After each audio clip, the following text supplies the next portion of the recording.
तो buffer solutions क्या है? तो buffer solutions are a special type of solution. Buffer solutions are solutions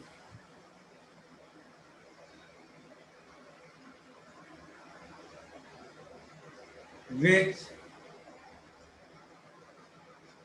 resist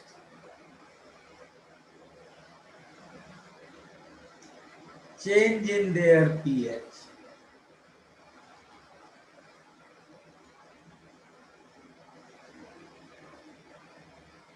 on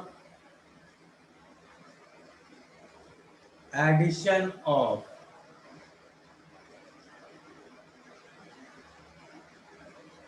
a small amount of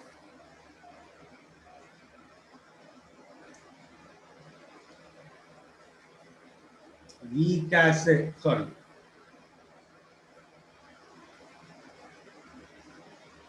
small amount of strong acid or strong base.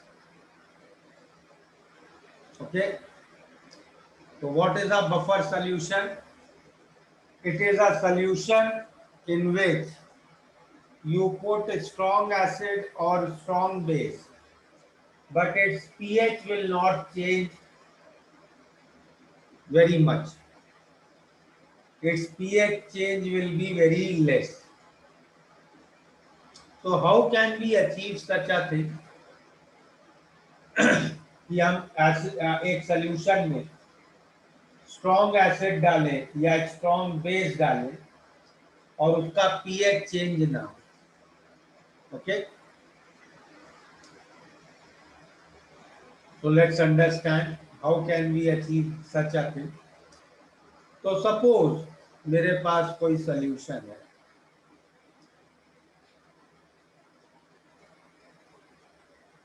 और उसमें हम एक strong acid डाल रहे हैं.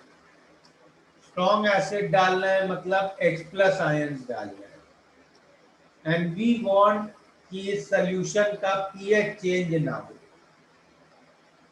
भाई H प्लस सॉल्यूशन में जाएगा तो obviously total H plus of solution change होगा और पीएच चेंज होगा.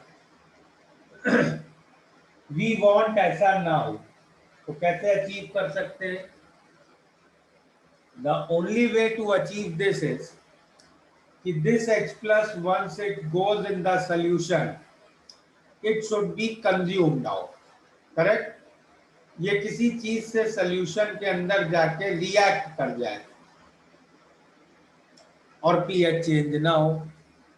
तो सॉल्यूशन में ऐसी क्या चीज होनी चाहिए जिससे ये रिएक्ट करके सॉल्यूशन का पीएच चेंज ना होने दे? ऑक्सीजन. सॉल्यूशन में डेफिनेट बेस वीक बेस होना चाहिए. करेक्ट? स्ट्रॉन्ग बेस से भी काम नहीं चलेगा, वीक बेस होना चाहिए. करेक्ट? और सिमिलरली हमें इस सॉल्यूशन को वी ऑल्सो वांट कि अगर हम OH माइनस ऐड करें, स्ट्रॉन्ग बेस ऐड करें, तो भी इस सॉल्यूशन का पीएच चेंज ना हो. तो उसके लिए सॉल्यूशन में क्या होना चाहिए? Weak acid. Weak acid. Weak acid. Acid होना चाहिए. करेक्ट? तो इससे हम लोग क्या कंक्लूड कर सकते हैं? सर यहाँ पे स्ट्रॉन्ग एसिड और स्ट्रॉन्ग बेस से क्यों नहीं काम चलेगा? एक minute. Buffer solution should have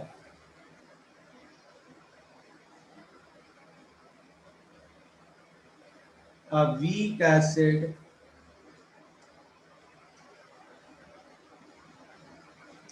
and a weak base. तो दोनों ही चीजें होनी चाहिए इन कंपेरेबल क्वांटिटीज. ऐसा नहीं होना चाहिए कि एक दूसरे से बहुत ज्यादा हो. इन कंपेरेबल quantities.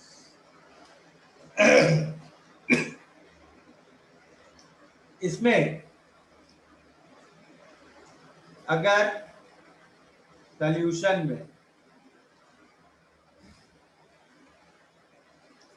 H+ डालना है और सॉल्यूशन में एक स्ट्रॉन्ग बेस है, स्ट्रॉन्ग बेस है मतलब सॉल्यूशन में क्या होगा? Ions. Ions. माइनस मान लो NaOH का सॉल्यूशन है तो सॉल्यूशन में Na+OH- आयंस होंगे, correct? Yes, sir. Yes, sir. उसमें अगर हम H+ डालेंगे तो क्या होगा? वो H+OH- से रिएक्ट हो जाएगा। Yes. हाँ, तो सॉल्यूशन का OH- कम हो गया, Yes, sir. पीएच चेंज हो गया, तो इससे काम नहीं होगा। Sir, लेकिन तो weak. वीक बेस आयनाइज नहीं होता भाई, वीक बेस से थोड़ा सा OH- आएगा पार्शियली, वीक बेस पूरा आयनाइज थोड़े ना होता है।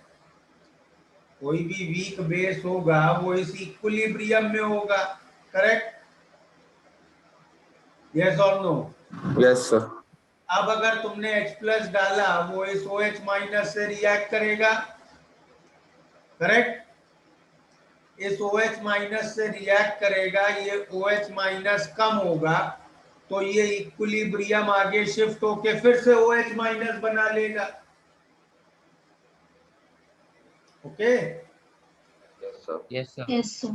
बट स्ट्रॉन्ग बेस में ऐसा थोड़े ना होगा, स्ट्रॉन्ग बेस तो पहले से पूरा आयनाइज्ड ही है, तो उसमें तो इक्विलिब्रियम है ही नहीं। उसका OH अगर रिएक्ट हुआ तो वापस नहीं बनेगा ना और OH, करेक्ट? सर हाँ, बट ये एक बार मतलब फिर से रिएक्शन इक्विलिब्रियम शिफ्ट होएगा तो भी जो पहले OH माइनस का कंसंट्रेशन था वो तो वही अचीव नहीं होएगा ना, थोड़ा तो बदलेगा ना, थोड़ा तो। क्या बदलेगा? तो हमने कहीं ये लिखा है कि पीएच बिल्कुल नहीं बदलेगा बफर का, नहीं ऐसे नहीं लिखा। नहीं लिखा है ना। और क्या समझाया था कि बफर सॉल्यूशन क्या होता है? जिसमें स्ट्रॉन्ग एसिड और स्ट्रॉन्ग बेस डालने में पीएच चेंज बहुत ज्यादा नहीं होता है। Okay sir. तो आगे लिखते हैं, based on method of preparation. Sir आप एक सेकंड के लिए प्रीवियस पेज दिखा दीजिए। अब अभी आगे देखो, वो बाद में देखेंगे। बफर सॉल्यूशन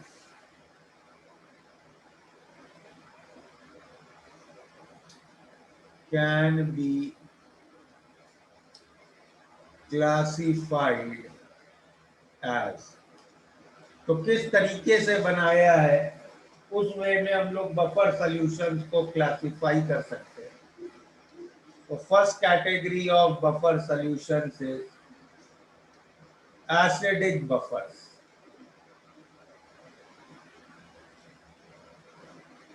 हमें एक बफर सॉल्यूशन में क्या क्या चाहिए था? weak acid, weak base. Weak acid और एक वीक बेस, करेक्ट?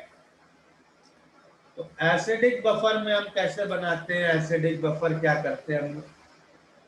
एक वीक एसिड लेते हैं, उसको डालते हैं पानी में और उसी का सॉल्ट लेते हैं, उसको भी पानी में डालते हैं। तो फॉर एग्जाम्पल हमने एक सॉल्यूशन में एसिटिक एसिड डाला और साथ में उसका सॉल्ट, मान लो सोडियम एसिटेट, करेक्ट? अब एसिटिक एसिड कैसी स्पीशीज है? Acetic acid is a weak acid Yes. and acetate ion is its conjugate weak base। Weak का कॉन्जुगेट वीक होता है, याद है?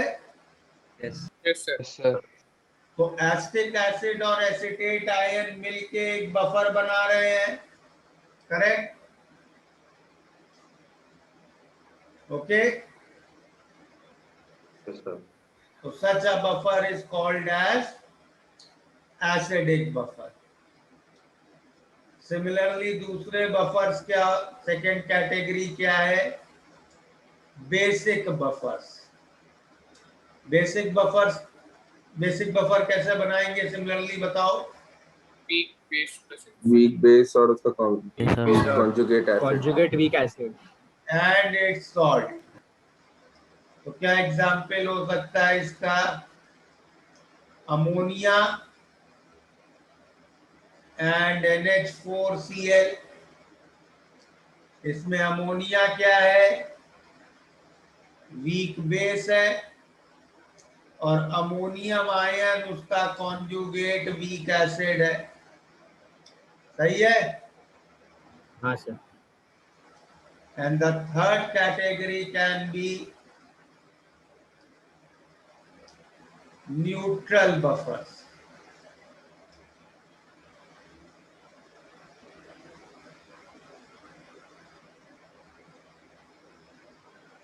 न्यूट्रल बफर दो तरीके से बना सकते हैं. पहला, a neutral buffer can be made by solution of salt of weak acid and weak base.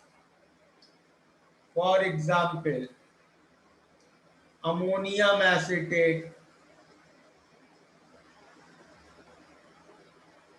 इसमें एसिटेट आयन कैसी स्पीशीज है?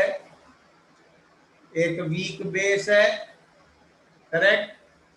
Yes. अमोनियम आयन कैसी स्पीशीज है? एक वीक Acid. एसिड.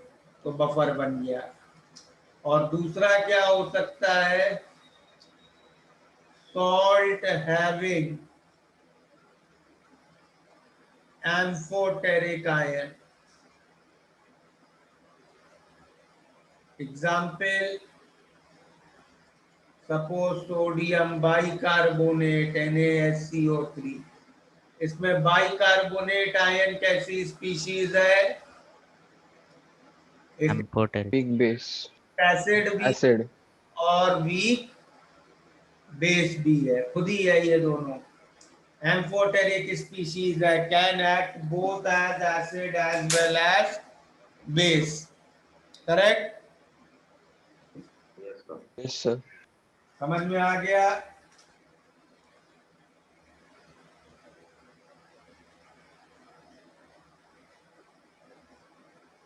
देखो, this categorization is not based on pH. ठीक है? मतलब Yes, sir. पूरी नहीं है कि एसिडिक बफर का पीएच 7 से कम होगा या बेसिक बफर का पीएच 7 से ज्यादा होगा. इन तीनों बफर्स के पीएच कुछ भी हो सकते हैं. This categorization is only based on method of preparation. Okay, clear है? Yes, sir. हो गया? एक मिनट. हाँ सर. तो अब पीएच कैलकुलेट करते हैं बफर्स का. न्यूट्रल बफर्स के पीएच तो हम लोग ऑलरेडी लास्ट क्लास में कर चुके हैं. Salt of weak acid weak base का पीएच याद है क्या था? 7 प्लस हाफ पीके माइनस हाफ पीकेबी. और एम्फोटेरिक आयन के सॉल्ट का भी pK1 प्लस pK2/2. ठीक है? Yes sir. चलो एसिडिक बफर का पीएच कैलकुलेट करते हैं.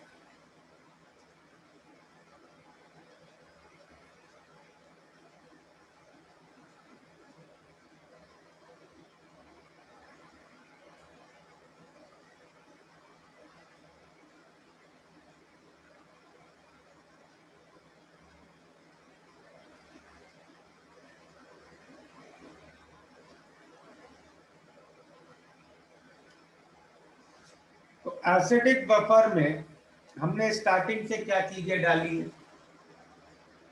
स्टार्टिंग से हम दो चीजें डाल रहे हैं, एक वीक एसिड मान लीजिए HX, करेक्ट, और उसका conjugate base in form of salt X minus, correct. ये दोनों वाटर के साथ इक्विलिब्रियम अचीव करेंगे।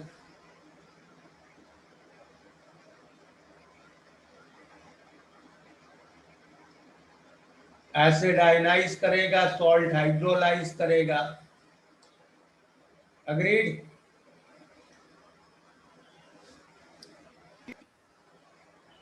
पहले रिएक्शन का इक्विलिब्रियम कांस्टेंट क्या है? Ka, दूसरे का Kw by Ka। Agreed? Yes, sir. Yes, sir.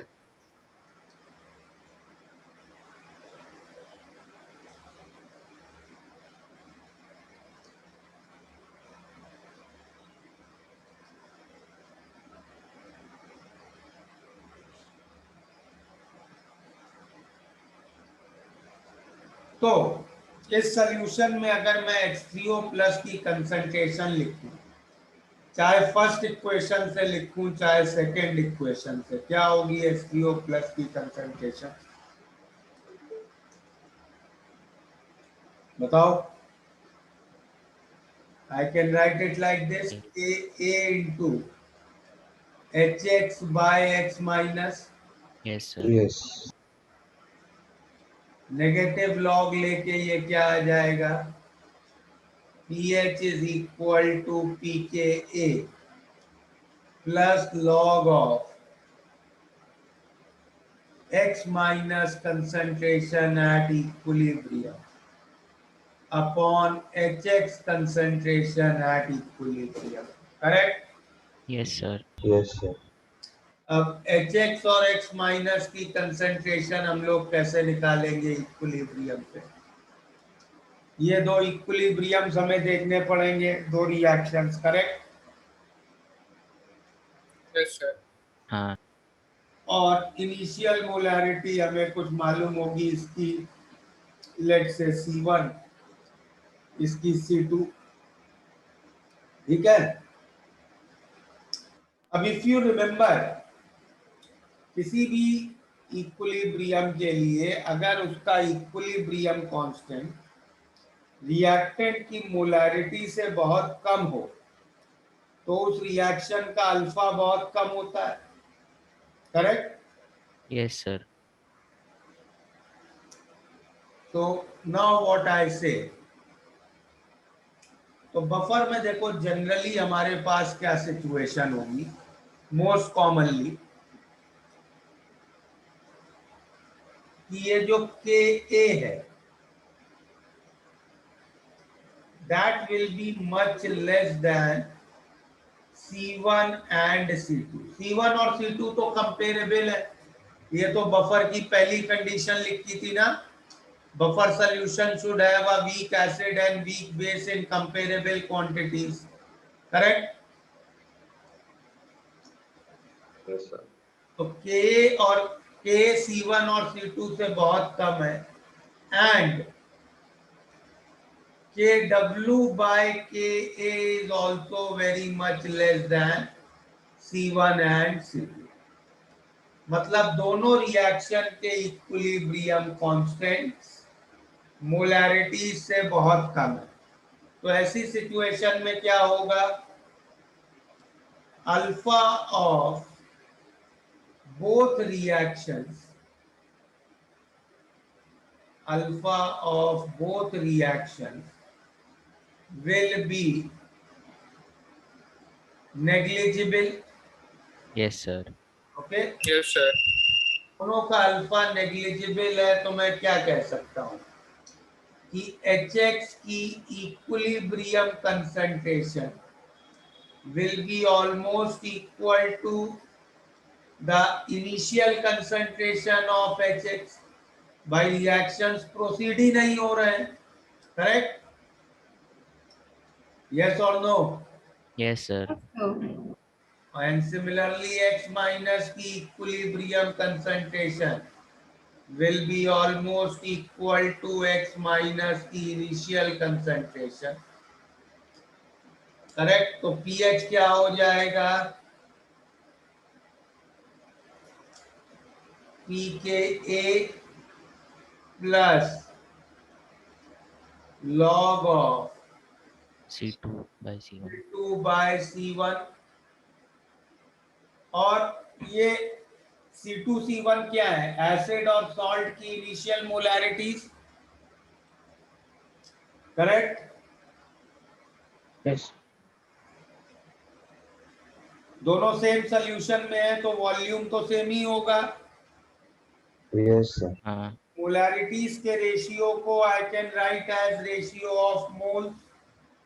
So we prefer to write it like this: pH is pK plus log of moles of x minus initial upon moles of hx initial. ठीक है. yes sir.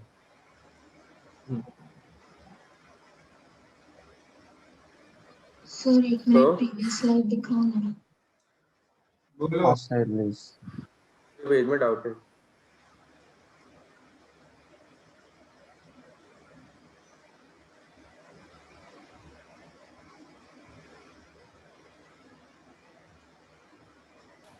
Sir आप 1 minute इसका previous slide बता सकते हो? Thank you sir.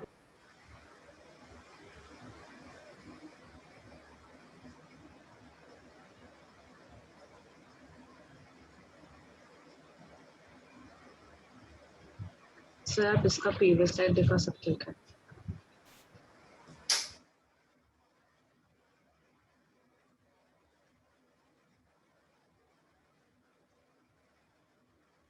Thank you sir.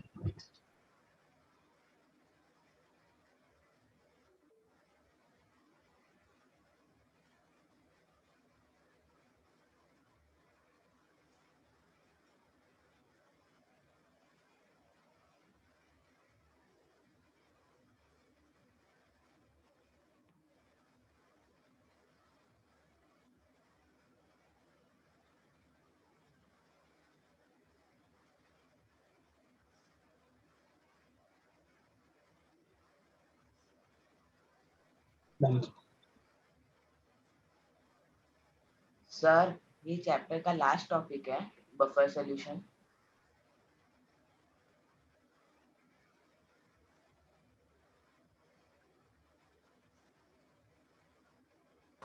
तो मेरे को रिसेंट पेज में एक डाउट है.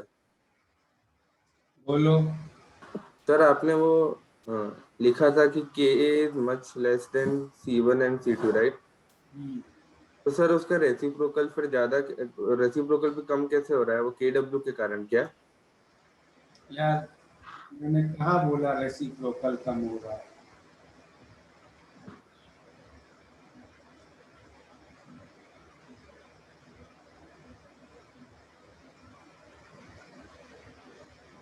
When I said रेसिप्रोकल कम हो रहा है. सर एक बार आप वो पेज पे आ जाओगे तब मैं पूछता. मुझे लगता है गलत देख लिया. बोलो. हाँ सर, यहाँ पे sir K is much less than C1 and C2, so 1 by K1 would be greater than C1 C2. तो Kw मल्टीप्लाई कर रहे हो इससे वापस वो लेस देन आ रहा है क्या? ये पूछ रहा हूँ मैं. Where I have written 1 by K is very much less than C1 C2. Tell me. नहीं 1 by K नहीं लिखा है. सर वो आपने KW by K लिखा है ना, तो वो कंफ्यूज हो रहा है शायद. K is the integral of K. क्या बोला? KW by K, K का रेसिप्रोकल है. नहीं सर नहीं.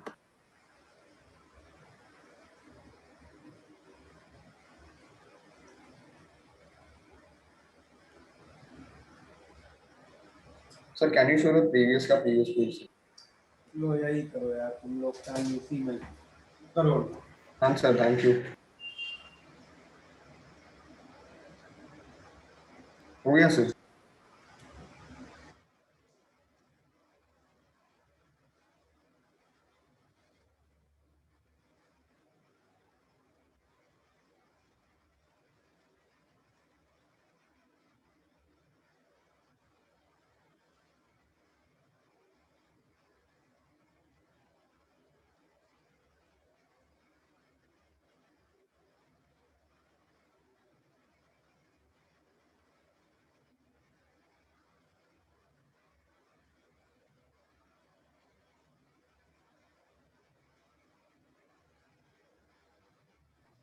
Thank you.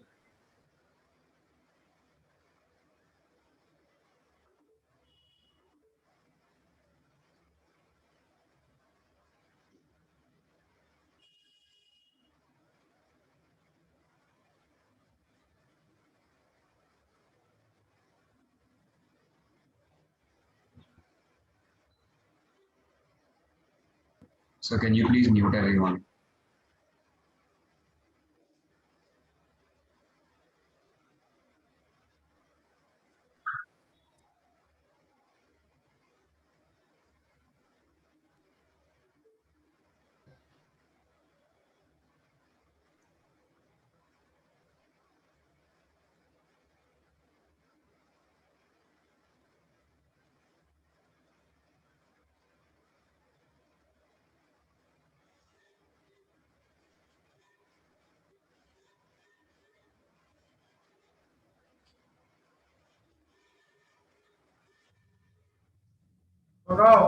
सपोज इनमें से कोई एक कंडीशन होल्ड नहीं करती है, तो suppose k is not very much less than C1 and C2, but kW by Ka is very much less than C1 and C2.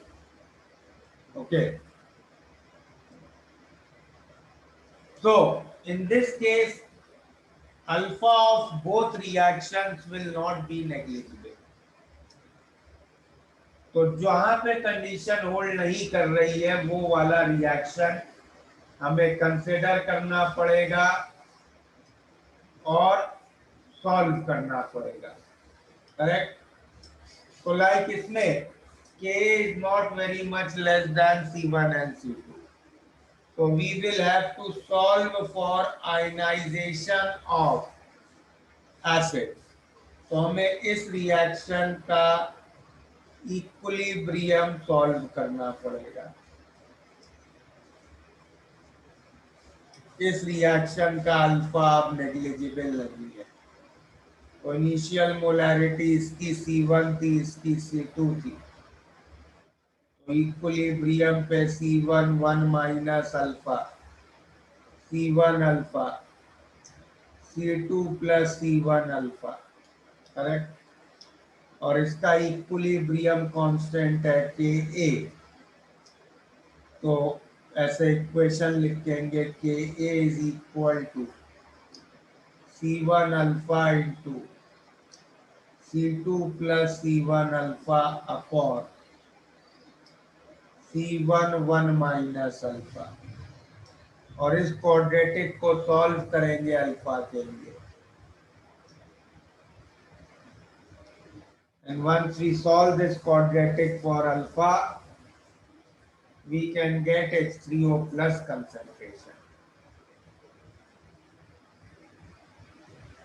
तो ये तब अप्लाई करेंगे, इस तरह से प्रोसीजर तब करेंगे अगर Ka is not very much less than C1 and C2. And similarly,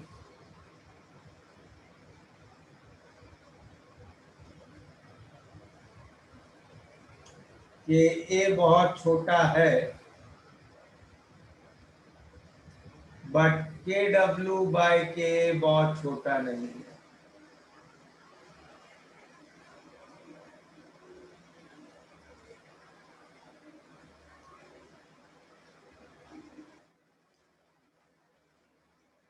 तो इस केस में एसिड की सॉल्ट की हाइड्रोलिसिस नेग्लिजिबल नहीं है, उसको कंसिडर करना पड़ेगा। तो हमें इस रिएक्शन का इक्विलिब्रियम कंसिडर करना पड़ेगा।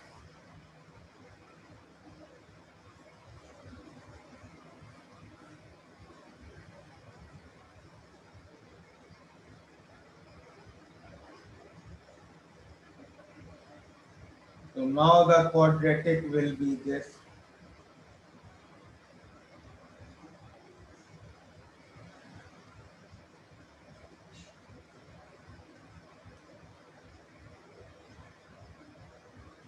So we will solve this quadratic for alpha, correct? And get OH minus concentration as C2 alpha, and then we can calculate pH. ठीक है?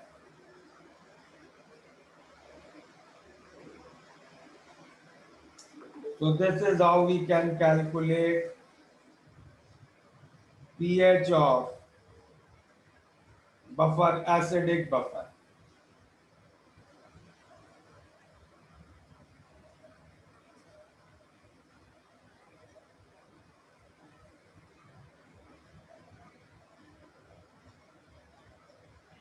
सर प्रीवियस स्लाइड दिखाओ ना।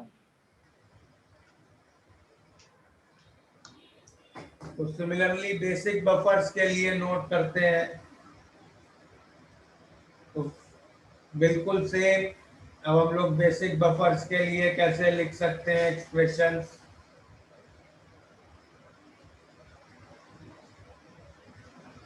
Now can you tell me basic buffers की क्या equation होंगी?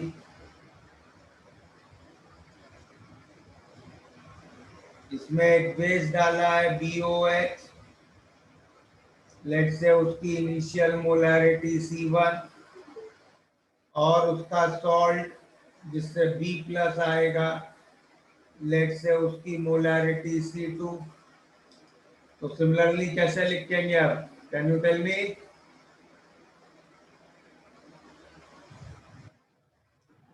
If Kb is much less than C1 and C2 and Kw by KB is very much less, तो क्या होगी इक्वेशन बताओ? POH will be equal to PKB plus log of moles of B plus initial upon BOH initial. BOH initial। और अगर इनमें से कोई condition hold नहीं करती है, सपोज के भी नहीं है बहुत कम C1 C2 से, बट KW बाय KB कम है, तो क्या करेंगे? तब हमें बेस का आयनाइजेशन कंसिडर करना पड़ेगा, करेक्ट? Yes, sir. ये reaction initial C1 C2 equilibrium C1 1 minus alpha C2 plus C1 alpha C1 alpha, और इसका इक्विलिब्रियम कांस्टेंट KB। तो ये क्वाड्रेटिक सॉल्व करेंगे हम लोग, करेक्ट? Yes, sir.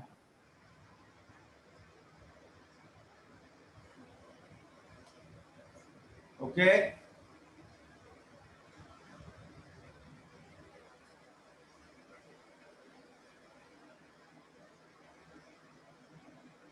और सिमिलरली लास्ट सिचुएशन क्या हो सकती है? सर जिसमें वो KW by KB KW वाला by सेटिस्फाई KB. नहीं कर रहा है। अरे तब क्या करेंगे? सॉल्ट हाइड्रोलिसिस भी लेंगे ना? हाइड्रोलिसिस कंसिडर होगी। तो तीसरी सिचुएशन कुछ ऐसी हो सकती है, if KB is very much less than C1 and C2, but KW by KB is not very much less than C1 and C2, तब क्या होगा? हम लोग ये रिएक्शन कंसिडर करेंगे, ठीक है? इनिशियल C2 C1 इक्विलिब्रियम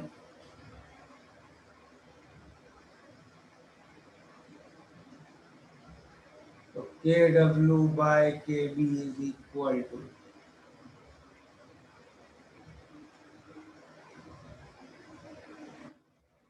ठीक है? तो बफर्स का पीएच कैसे निकालते हैं, क्लियर है? Yes, sir. चलो, एक minute of previous page. No previous pages, you watch the recording. अगर कुछ छूट गया है उसमें बहुत टाइम वेस्ट कर रहे हो तुम लोग। चलो नोट करने के बाद start on these 4 problems of FBA.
हो गए कंप्लीट?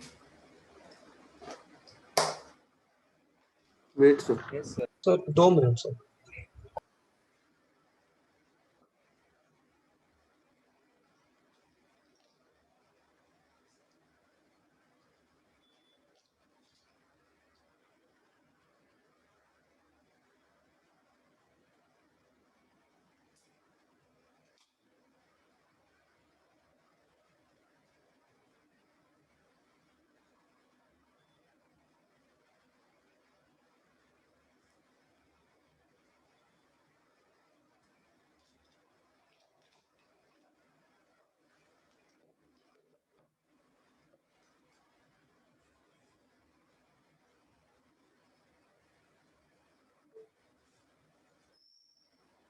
कोई डिस्कस करना है?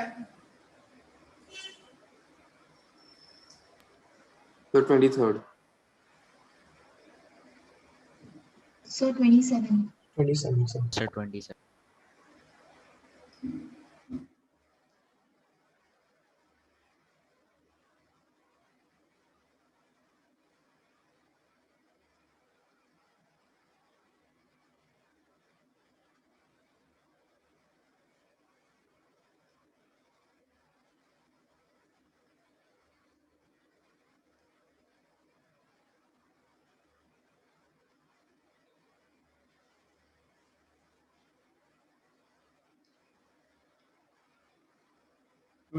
थर्ड प्रॉब्लम,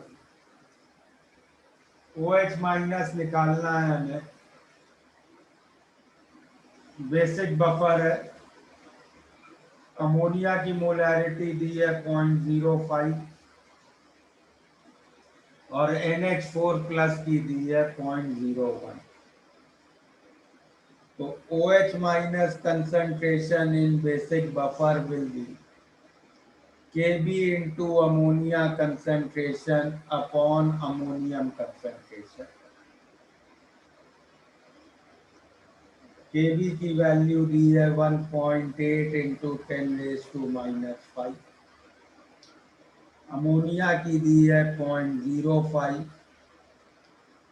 अमोनियम आयन की दी है 0.1। तो 9 into 10⁻⁻⁶। 25 बेसिक बफर बनाया है, pH उसका है 9.26।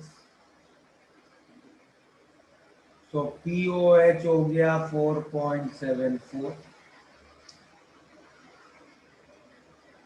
बेसिक बफर के लिए POH का expression pKb plus log of ammonium ion के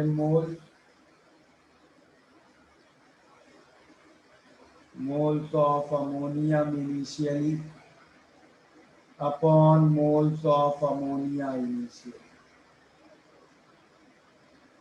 POH है 4.74, pKb भी 4.74 दिया है। अमोनियम आयन के मोल्स 2x हैं और अमोनिया के 0.1, तो x आ गया 0.05। 27 pyridine का सॉल्यूशन है and pyridine is a weak base, correct. Weak base है pyridine, उसकी मोलैरिटी दी है 0.2 और उसका Kb दिया है 1.5 into 10⁻⁻⁹। तो वीक बेस के लिए OH माइनस की मोलैरिटी हम लोग डायरेक्टली √CKb से निकाल लेते हैं। तो this will become √3 into 10⁻⁻⁵। Negative log लेके POH और फिर pH आ जाएगा। तो POH हो जाएगा 5 minus half log 3, that is 4.76। तो pH हो जाएगा 9.26। पार्ट बी में पूछा है कि इस सॉल्यूशन में पिरिडिनियम आयन डालने से क्या फर्क पड़ेगा।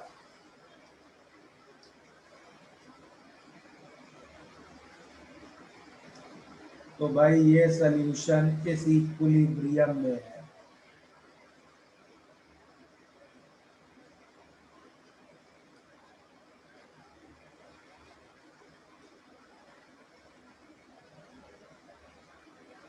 अगर हम पिरिडिनियम आयन डालेंगे मतलब C5H5NH प्लस की अगर मोलारिटी बढ़ाएंगे तो ये रिएक्शन पीछे जाएगा। रिएक्शन पीछे जाएगा तो OH माइनस की मोलारिटी कम होगी।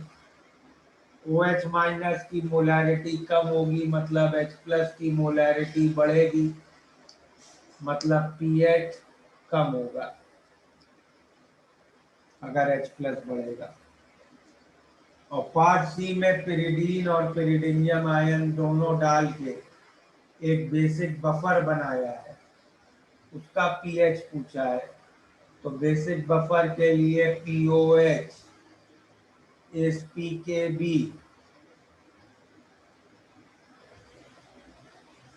प्लस लॉग ऑफ सॉल्ट के मोल है 0.3 और बेस के 0.1। So this will become log of 3 by that is log of 2 into 10 raised to 9। तो POH आ गया 9.3। तो pH कितना आ गया 4.7। इसका शायद पीछे आंसर पार्ट सी का गलत दिया है, उसको सही कर लो। ओके 25th में तो एक basic तो इसमें पूरा NH4 प्लस थोड़ी आएगा, 2x से कम होगा ना आयन NH4 प्लस बस पूरा डिसोसिएट होगा क्या? सॉल्ट है वो तो, अमोनियम सल्फेट ये तो सॉल्ट है ना। हाँ सर। पानी में डिसॉल्व होगा तो आयंस में डिसोसिएट होकर डिसॉल्व होगा ना। हाँ सर।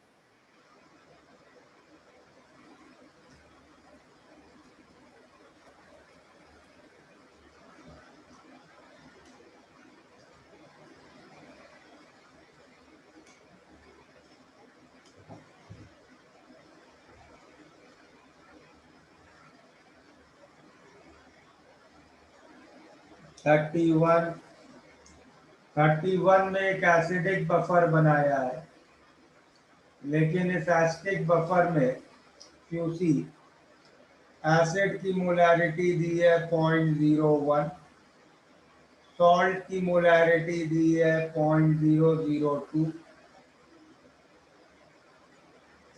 और Ka दिया है एसिड का 1.5 into 10 raised to -3। So now Ka is not very much less than C1 and C2। तो हम लोग डायरेक्टली बफर इक्वेशन का यूज नहीं कर सकते। तो इस केस में हमें क्या करना पड़ेगा, एसिड के आयनाइजेशन को कंसीडर करना।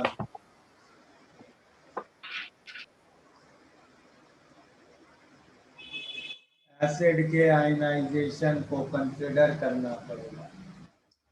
तो initial molarity 0.01 0.002, equilibrium 0.011 minus alpha 0.01 alpha 0.002 plus 0.01 alpha. अब के एक इक्वेशन लिख के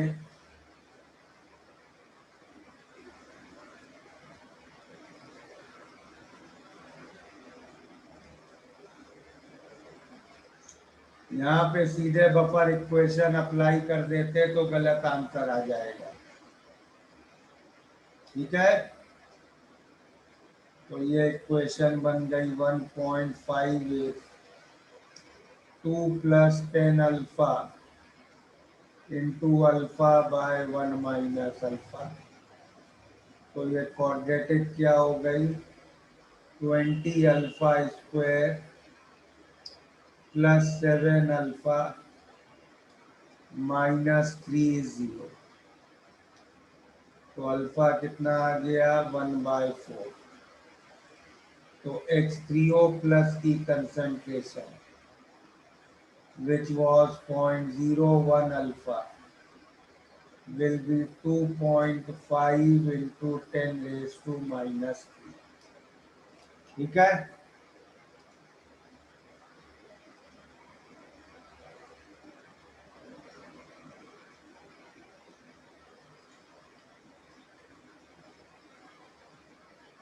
हो गया नोट।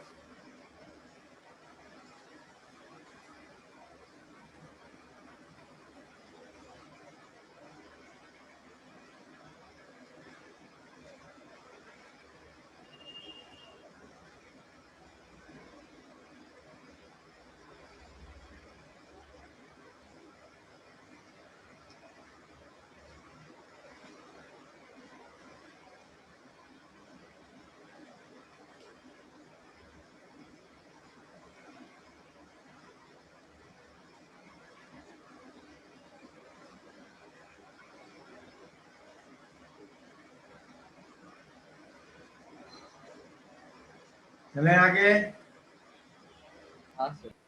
Yes, sir. Yes.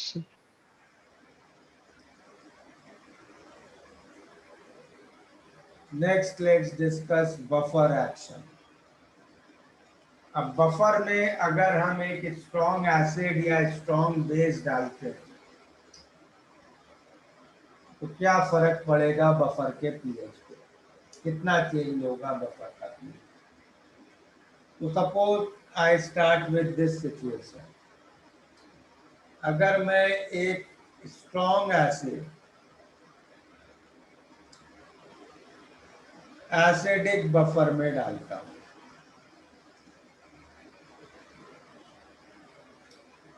तो अगर स्ट्रॉन्ग एसिड डाला एसिडिक बफर में तो किससे रिएक्ट करता है वो, देखो स्ट्रॉन्ग एसिड किससे रिएक्ट करता है, वीक बेस से, करेक्ट। Yes.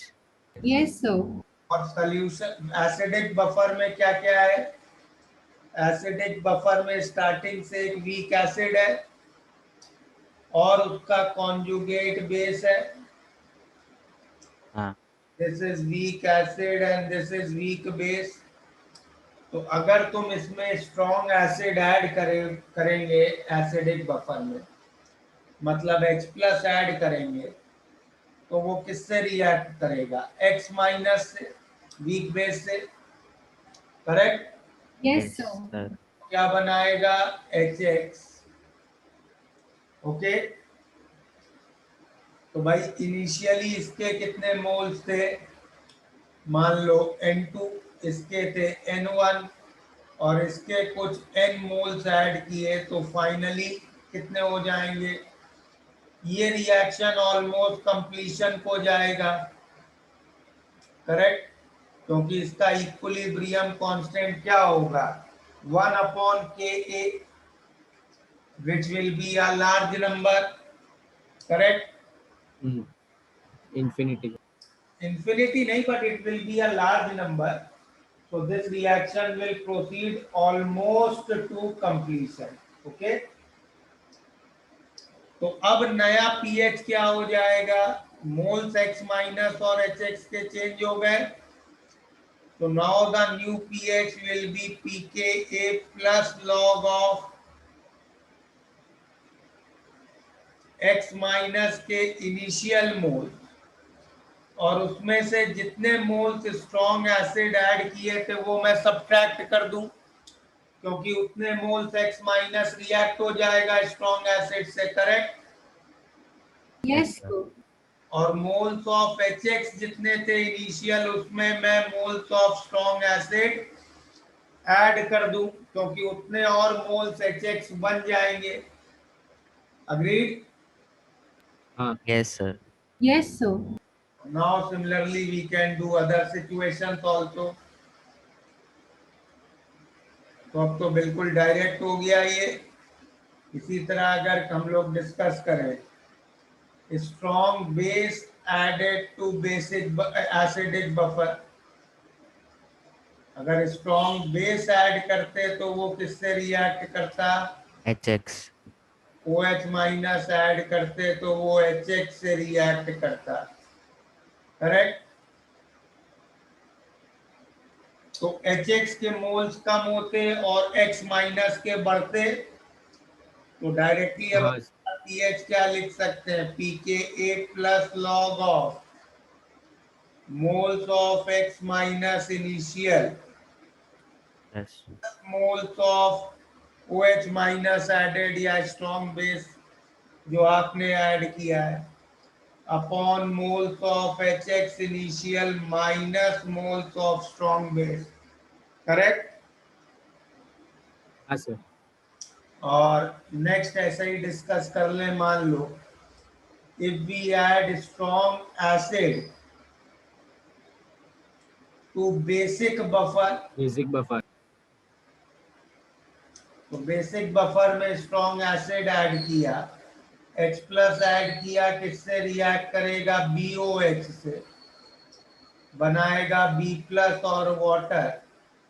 तो अब क्या इक्वेशन हो जाएगी? POH is equal to PKB plus log of B plus के मोल्स बढ़ेंगे, B plus initial plus moles of strong acid upon BOH initial minus moles of strong acid. ठीक है? Yes sir. And last situation I can discuss. Strong base added to basic buffer. तो OH minus B plus से react करके BOH बनाएगा।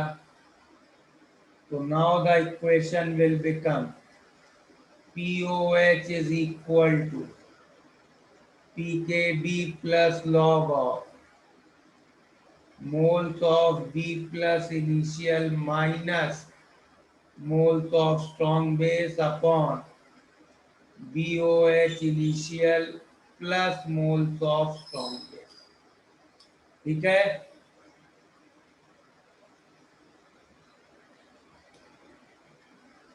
तो अब इससे एक और चीज देखो बड़ी इंटरेस्टिंग डिस्कस कर सकते हैं। एसिडिक बफर बनाने का हमने क्या तरीका देखा था? वीक एसिड प्लस उसका सॉल्ट। बफर हम कैसे बनाते थे? एक वीक एसिड और उसका सॉल्ट। ठीक है? अब देखो इस इक्वेशन से एक और तरीका समझ में आ रहा है। इसमें अगर एसिडिक बफर में हम एक स्ट्रॉन्ग एसिड ऐड करते हैं तो क्या होता है? X माइनस के मोल्स कम होते हैं और HX के बढ़ते हैं। करेक्ट? Yes sir. तो अब अगर हम HX स्टार्टिंग से डाले ही ना तो भी क्या हम एक एसिडिक बफर बना सकते हैं? भाई स्टार्टिंग में अगर मैं केवल एक वीक एसिड का सॉल्ट लूं और उसमें स्ट्रॉन्ग एसिड ऐड कर दूं तो भी तो बन जाएगा ना बफर। हाँ सर। हाँ सर। इनिशियल मोल्स मैं 0 ले सकता हूं ना इस केस में, क्योंकि जितने मोल्स स्ट्रॉन्ग एसिड डालूंगा उतने मोल्स HX बन जाएगा। करेक्ट? Yes sir. बट एक चीज के लिए मुझे केयरफुल रहना पड़ेगा कि strong acid should be the limiting reagent. Strong acid अगर मैंने X माइनस से ज्यादा डाल दिया तो दिक्कत हो जाएगी, क्योंकि तब X माइनस खत्म हो जाएगा। करेक्ट? Yes sir. और इसी तरह can you tell me one more way of making acidic buffer? We can make it by a weak acid. अब सॉल्ट ना डाले, एक स्ट्रॉन्ग बेस डाल लें और स्ट्रॉन्ग बेस लिमिटिंग रिएजेंट हो। करेक्ट? Yes, sir. समझ में आया? Yes, sir. तो ये सेकंड वन एक बार फिर से बताओ। इक्वेशन देखो, इसमें x माइनस के इनिशियल मोल 0 ले रख सकते हैं ना? हाँ सर। जितने मोल्स स्ट्रॉन्ग बेस डालेंगे उतने मोल्स x माइनस बन जाएगा। हाँ sir. And similarly, how can we make basic buffers?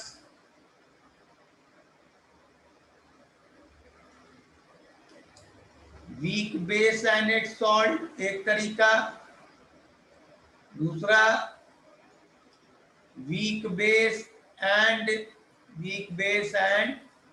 strong acid, correct? हाँ Yes, sir. Strong acid should be Limiting reagent. Limiting reagent or salt of weak base plus strong Strong acid. limiting quantity. Sir strong base नहीं लगे क्या इधर? हाँ sorry, strong base, Sorry. weak acid and strong base in limiting quantity. ठीक है? हाँ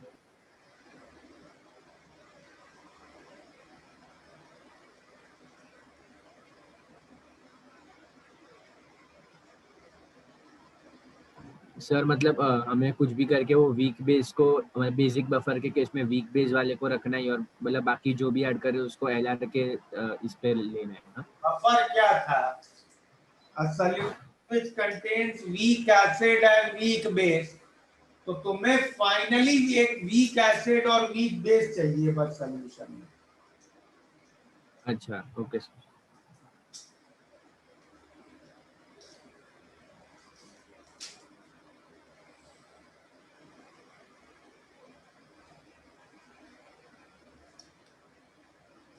चलो इस पे प्रॉब्लम्स नेक्स्ट क्लास में करेंगे। ओके सर आप ये जरा वापस एक्सप्लेन कर सकते हो प्लीज, मैं समझा नहीं। कोई भी एक एसिडिक या बेसिक बफर। यार एसिटिक एसिड के 0.1 मोल डाले और सोडियम एसीटेट के 0.1 मोल डाले, ये बफर बन गया। Yes sir. अब एक तरीका इसको बनाने का ये था कि एसिटिक एसिड के 0.2 मोल्स डालो और इसमें NaOH के 0.1 मोल्स डाल दो। तो पहले ये एसिड और बेस आपस में रिएक्ट कर लेंगे,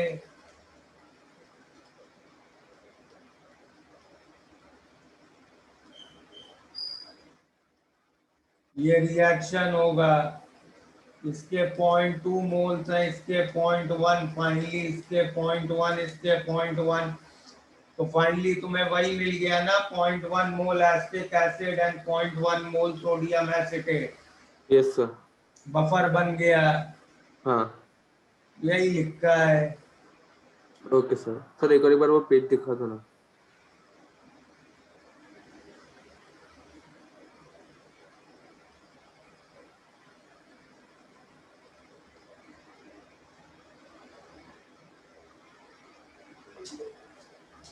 सर आपको व्हाइट कलर का एक बार पेज दिखा सकते हो क्या, जिसमें भी आपने explain?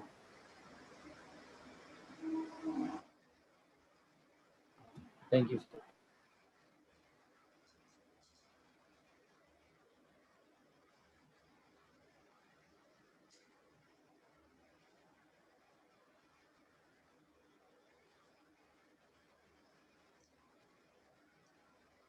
चलो बाय एवरीबॉडी, नेक्स्ट क्लास इस पे प्रॉब्लम्स करेंगे।